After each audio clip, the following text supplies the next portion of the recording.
मनी इज्जतमंद गोशदारो खान फरीद फरियाद खारानी है 65 नंबर 2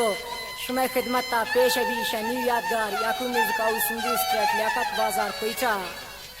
और आई दोमी दुकान ली मार्केट कराची दुकानदार गुलबारान एक रिकॉर्डिंग इंजीनियर फिदा मोहम्मद साजिंदा इनाम चोशा सरोज नवाज फकीरजा मोहम्मद सनी रिदम उस्ताद चेला खारानी दमूरे सराय गमजदा अब मैं महफिल इंदो का इनाम चोशा जमान मैर नबी बश्क दिलबर खारानी मुमताज कुब्दानी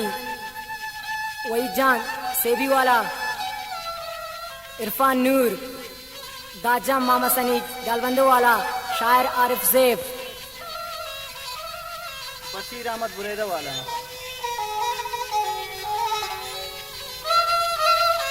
वो वाइद जान चेला के संगत ने फरमाइशें महबूब जान सखारा नावड़ा फरमाइशें इज्जतुल्लाह शऊकी फरमाइशें ताज मोहम्मद